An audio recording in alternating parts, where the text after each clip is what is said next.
मेरे सामने आया है।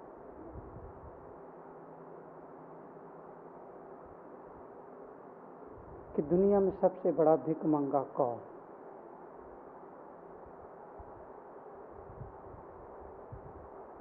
अच्छा प्रश्न है।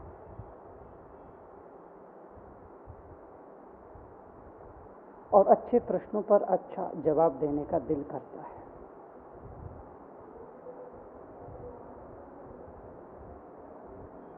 और जब कोई मेरे से मुर्दा प्रश्न पूछता हूं तो मैं उस मुर्दा प्रश्नों को तो उठा करके कचरे के डिब्बे में डाल देता। डाल ही देना चाहिए।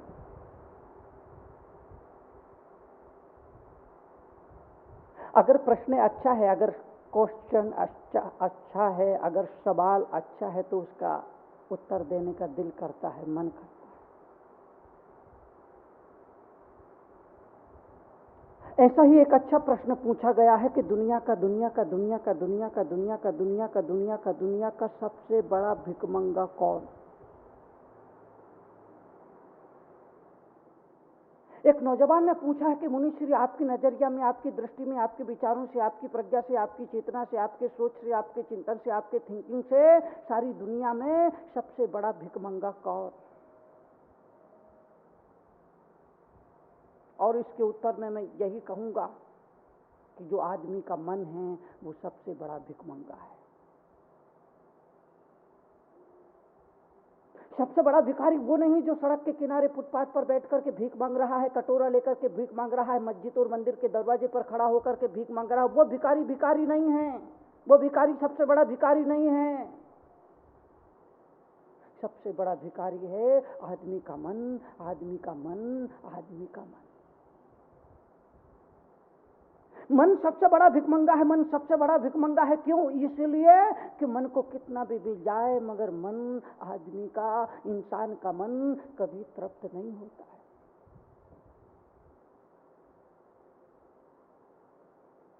भिखारी का मन तो फिर भी तृप्त हो जाता है, मन के मुताबिक मिल जाता है, जितना चाहता उतना मिल जाता है तो वो खुश हो जाता है, प्रसन्नता से भर जाता है। लेकिन आदमी का मन ऐसा होता है कि दुनिया भर की दौलत मिल जाए, दुनिया भर की संपदा मिल जाए, दुनिया भर के वैभव मिल जाए, दुनिया भर की विभूति मिल जाए, इसके बावजूद भी आदमी का मन कभी तृप्त नहीं होता है। आदमी का मन कभी भरता नहीं है। मन की मांग अनंत है। सिकंदर भी भीख मांग रहा है, गरीब भी भीख मांग रहा है, सिकंदर भी भीख मांग रहा है, सिकंदर भी मांग रहा है, सड़क पर खड़ा भिखारी भी मांग रहा है। आप भी मांग रहे हैं, आपके बाप भी मांग रहे हैं।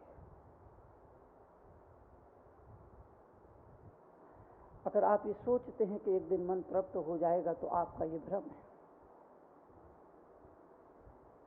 मन का अगर कोई अर्थ जानना चाहता, मन का अगर कोई अर्थ पूछना चाहता, मन की अगर कोई परिभाषा समझना चाहता है तो मन की परिभाषा केवल इतनी ही होगी, मन अर्थात और चाहिए, थोड़ा सा और, थोड़ा है, थोड़ा और चाहिए। मन का मतलब होता है कि और मन कभी भी संतुष्ट नहीं होता है। जो बस कह दे वो संतोष है, वो संन्यास है।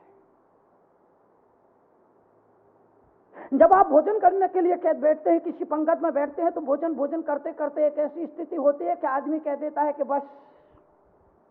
जब कोई परोसने के लिए आता है, आदमी हाथ बढ़ा के कहता है कि बस, बहुत हो गया, अब जरूरत नहीं है, बस, यानी संन्यास। जब आदमी बस कह देता है, इसका मतलब है कि अब वो संतुष्ट हो गया, अब उसको तृप्ति मिल गई, अब उसको संतोष आ गया। वहां से जीवन में संन्यास प्राप्त होता है, वहां से जीवन में संतुष्टि आती है, वहां से जीवन में संतुष्टि उपलब्ध होती है। लेकिन मन बस कभी नहीं कहेगा। ये भ्रम अपने दिल से, दिमाग से, चित्त से, अंतःकरण से, हृदय से निकाल दीजिए कि एक ऐसी स्थिति आएगी जब मन कह देगा कि बस, अब मुझे और कुछ नहीं चाहिए। मन का मतलब ही होता है और, थोड़ा सा और, थोड़ा सा और, थोड़ा सा और, थोड़ा सा और इसीलिए कहा जाता है कि हाथी को बस में करना है तो अंकुश चाहिए, घोड़े को बस में करना है तो लगाम चाहिए, ऊंट को बस में करना है तो नकेल चाहिए, बैल को बस में करना है तो नाचना होगा, और मन को बस में करना है तो एक गुरु मंत्र चाहिए, एक मंत्र चाहिए जो मन को बस में कर सके। लगाम से बस में होता है घोड़ा, अंकुश से बस में होता है हाथी, नाथ से वंश में होता है बैल, नकेल से बस में होता है ऊंट, और गुरु मंत्र से बस में होता है आदमी का मन। अगर जिंदगी में ये गुरु मंत्र ना मिला, अगर जिंदगी में ये मंत्र ना मिला, अगर जिंदगी में ये प्रेरणा ना मिली, अगर जिंदगी में ये श्लोक ना मिला, अगर जिंदगी में ये इशारा ना मिला, अगर जिंदगी में ये संकेत ना मिला, तो ये मन आदमी को बहुत दौड़ाएगा, ये आदमी को मन बहुत नचाएगा, ये मन आदमी को नचाएगा, दौड़ाएगा, भगाएगा, ना बैठने देगा, ना सोने देगा, ना उठने देगा, ना हंसने देगा। ये मन आदमी को बहुत गफलत में रखेगा। इसलिए मन सबसे बड़ा भिखमंगा है। इसलिए मन की मत मानना। मन की मानोगे तो मनमानी करने लग जाओगे। मन की मानने वाला जीव, मन की मानने वाला प्राणी, मन की मानने वाला इंसान, मन की मानने वाला इंसान, मन की मानने वाला मनुष्य मनमानी करने लग जाता है। और जब आदमी मनमानी करता है तो भूल ही जाता है कि दुनिया में रह करके उसे क्या करना है, दुनिया में आकर के उसे क्या करना था, भूल ही जाता है। आए थे हरिभजन को ओटन लगे कपास। एक रात अचानक गुरु नानक घर से बाहर निकल गए। अचानक रात में निकल गए। बाप को पता चला तो ढूंढने निकले। मंदिर में ढूंढा, मस्जिद में ढूंढा, गुरुद्वारा में ढूंढा, नदी के किनारे जाकर के ढूंढा, पहाड़ की चोटी पर जाकर के ढूंढा, पर नानक कहीं ना मिले। अचानक विचार आया गुरु नानक के, वो रात में निकल गए बगैर किसी को सूचना दिए, बगैर किसी को खबर किए, बगैर किसी को बताए। रात में अचानक गुरु नानक घर से निकल गए। बाप को पता चला तो ढूंढने के लिए निकला। मंदिर में ढूंढा, मस्जिद में ढूंढा, गुरुद्वारा में ढूंढा, चर्च में ढूंढा, नदी के किनारे ढूंढा, संगत में ढूंढा, सत्संग में ढूंढा, सभा में ढूंढा, पर्वत की चोटी पर ढूंढा, कंदराओं में ढूंढा, गुफाओं में ढूंढा, पर नानक कहीं ना मिले। तो किसी ने कहा मरघट की तरफ जाते देखा था। नानक के बाप को तो भरोसा ही नहीं हुआ, क्योंकि अपनी मर्जी से भी कोई मरघट जाता है क्या? बाप को गुरु नानक के बाप को तो भरोसा ही नहीं हुआ। जब किसी आदमी ने कहा कि मरघट की तरफ जाते हुए देखा था, तो बाप को भरोसा ही नहीं हुआ, क्योंकि अपनी मर्जी से, अपनी दिली इच्छा से कोई मरघट नहीं जाता है। बामुश्किल में आदमी मरघट जाता है। मरघट जाने के लिए 4 आदमियों की जरूरत पड़ती है। बामुश्किल जाता है। जब आदमी मर जाता है, जब आदमी मर जाता है तो उसको उठा करके गंदों पे लिटा करके, गंदों पर बिठा करके जबरदस्ती उसको मरघट में छोड़ करके आते हैं। अरे मुर्दा भी मरघट जाना नहीं चाहता तो फिर जिंदे आदमी का तो सवाल ही नहीं। मरा हुआ आदमी मरघट नहीं जाना चाहता तो जिंदे आदमी का तो सवाल ही नहीं उठता कि वो मरघट जाए। नानक के बाप ने उसकी बात पर विश्वास ही नहीं किया, जिसने कहा था कि मरघट की तरफ जाते हुए देखा था। पर नानक की मां ने कहा, अपने पति से कहा कि जब कह रहा है तो जरा वहां भी जाकर के तलाश कर लो, वहां भी जाकर के खोज लो, हो ना हो वाकई में हुआ हो। बड़े बेमन से 2-4 आदमियों को लेकर के नानक का बाप मरघट पहुंचा। वहां जाकर देखा तो नानक बैठे हुए, धुनी रमा करके बैठे हुए, ध्यान लगा करके बैठे हैं, समाधि लगा करके बैठे हैं। बाप ने हिलाया डुलाया और कहा, पागल हो गए क्या? नानक को हिलाया डुलाया और कहा कि पागल हो गए क्या? घर द्वार छोड़ करके, बीवी बच्चे को छोड़ करके, माँ बाप को छोड़ करके, संसार छोड़ करके, दुनिया छोड़ करके, दुनियादारी छोड़ करके यहाँ मरघट में आकर के बैठे, तुमको पता नहीं क्या मरघट है? और यहाँ आदमी मरने के बाद आता है। गुरु नानक ने कहा,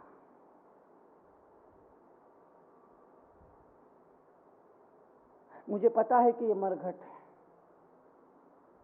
और मुझे ये भी पता है कि यहाँ आदमी मरने के बाद आता है, पर ये तुम्हें नहीं पता कि जो आदमी जीते जी यहाँ आ जाता है फिर वो कभी नहीं मरता है। गुरु नानक ने कहा, नानक ने कहा, अपने बाप से कहा कि मुझे पता है ये मरघट है, मुझे पता है ये मरघट है, मुझे पता है ये मरघट है, और यहाँ मरने के बाद आदमी को लाया जाता है। लेकिन ये तुम्हें नहीं पता कि यहाँ जो जीते जी चल करके आ जाता है फिर वो कभी नहीं मरता है। कंधों पर चढ़ करके तो कोई भी आ जाता है, मगर जो अपने पैरों से चल करके इस मरघट में आकर के बैठ जाता है फिर वो आदमी कभी नहीं मरता है। और जब देर सवेर यहाँ आना ही है तो फिर 4 आदमी बांध बूंद के जबरदस्ती करके लाए, उससे बेहतर तो ये है कि खुद चल के आ जाए। देर सवेर यहाँ आना है, मुझे भी आना है, तुम्हें भी आना है, इन्हें भी आना है, उन्हें भी आना है, सारी दुनिया को आना है। देर सवेर आना ये निश्चित है, ये शाश्वत सत्य है। तो बांध बूंद करके लाए, जबरदस्ती करके लाए, अर्थी पर लिटा करके लाए, कंधों पर बिठा करके लाए, तो उससे बेहतर यह होगा, उससे अच्छा यह होगा, उससे श्रेष्ठतम यह होगा कि आदमी खुद अपने पैरों से चल कर आए। क्योंकि औरों के कंधों पर सवार होकर के तो मरघट में कोई भी आ जाता है, मगर जो अपने पैरों से चलकर खुद मरघट में आकर के जीते जी बैठ जाता है वो आदमी कभी नहीं मरता है। उस आदमी की कभी मृत्यु नहीं होती है, क्योंकि वो जिंदगी के सत्य को हासिल कर लेता है, वो जीवन की सच्चाई को उपलब्ध हो जाता है और जिंदगी की हकीकत से वो आदमी वाकिफ हो जाता है। जब देर सवेर आना ही है, 4 लोगों के द्वारा जबरदस्ती लाया जाना ही है, तो मैंने समझा कि बेहतर ये होगा कि अपन खुद अपनी मर्जी से चलो। और यही बात मैं तुमसे कहना चाहता हूं, यही बात मेरे प्रवचन का मकसद है, यही बात मेरे सत्संग का मकसद है, यही बात मेरे वक्तव्य का मकसद है कि देर सवेर आदमी को मरघट में जाना पड़ता है। इसलिए निवेदन होगा, गुजारिश होगा, अनुरोध होगा। मैं ये नहीं कहूंगा कि आप यहां से उठे और सीधे मरघट में जाके बैठ जाए, ऐसा करने से भी कुछ नहीं होगा। मरघट से मतलब आदमी को ये पता चल जाए कि एक दिन उसको मरना है। आप कहोगे मुनि जी ये तो हमको पता, ये कौन सी खास बात आपने बता दी।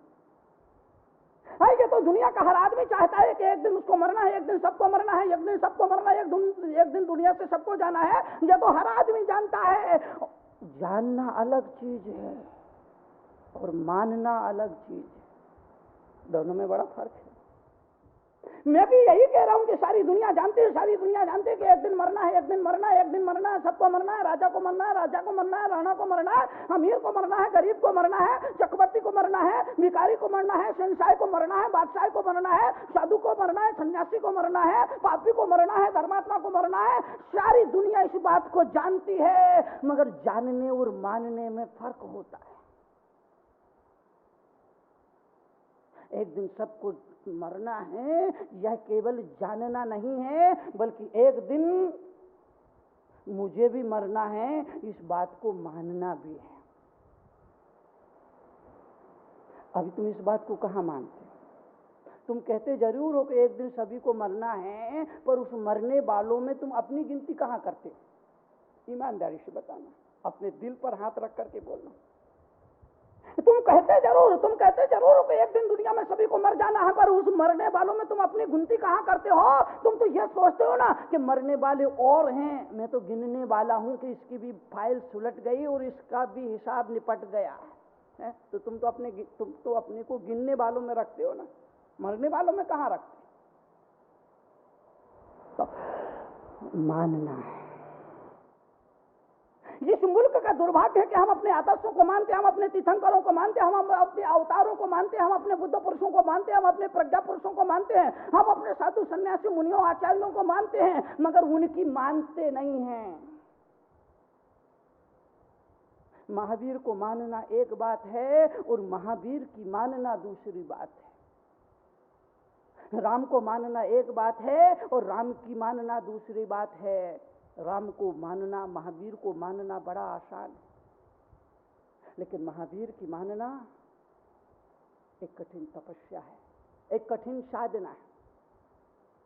इस दुनिया में यह दुर्घटना घट रही है, हर धर्म का आदमी, हर मजहब का आदमी अपने आदर्शों को मानता है, अपने आदर्शों को मानता है, उनकी पूजा करता है, उनकी आराधना करता है, उनकी उपासना करता है, उनकी जय जयकार करता है। लेकिन मुनि तरुण सागर जैसे लोग ये बताने के लिए यहाँ मौजूद है कि आदर्शों को केवल मानना नहीं है, आदर्शों की भी मानना है। भगवान महावीर ने जो नसीहतें दुनिया के लिए दी थी, भगवान महावीर ने जो देशनाएं और अमृत प्रवचन जो मानव समाज के लिए दिए थे, हमें उसमें उनको अपने जीवन में जीना है। पूरी समर्पण भावना के साथ, पूरी निष्ठा के साथ, पूरी ईमानदारी के साथ, पूरी लगन के साथ उन्हें जीना है, जीवन में उतारना है, आचरण में जी करके बताना है। तो महावीर के अगर हम मानने लग जाए तो हमारा जीवन में उद्धार निश्चित है। राम के अगर हम मानने लग जाए, कृष्ण की अगर हम मानने लग जाए, आचार्य कुंद की अगर हम मानने लग जाए, तो ये समाज जिसमें अफरा तफरी मची हुई है, ये समाज जिसमें जहर घुला हुआ है, ये समाज जिसमें भ्रष्टाचार और करप्शन का चरम सीमा पर पहुंच गया है, ये समाज पूरी तरह से परिवर्तित हो जाए, पूरी तरह से सुधर जाए और इस समाज की शुद्धिकरण का एक मंगलाचरण हो जाए, एक शुरुआत हो जाए।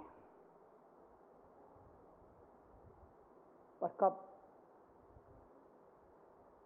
जब हम अपने आदर्शों को मानने के साथ आदर्शों की मानना शुरू कर दें। बड़ा कठिन है।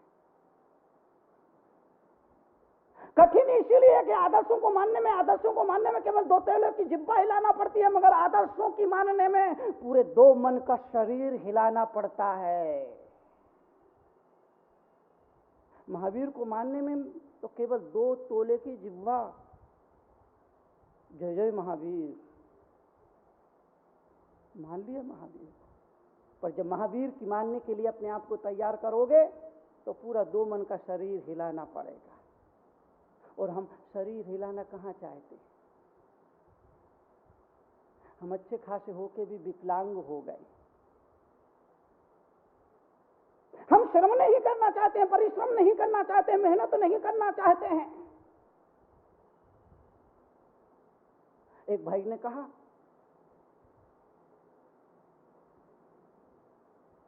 दर्शनों के लिए आया हुआ था, अपने साथ एक और सज्जन को लेकर आया था।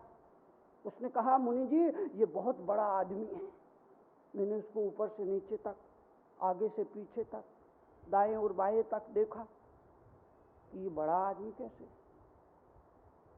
दरअसल मैं जानना चाहता हूं तो ये बड़ा आदमी कैसा? उसकी हाइट भी 5-5.5 फुट की थी, और जो उसके साथ आया तो उसकी हाइट भी 5.5 फुट की थी, मगर वो कह रहा था कि ये बहुत बड़ा आदमी है।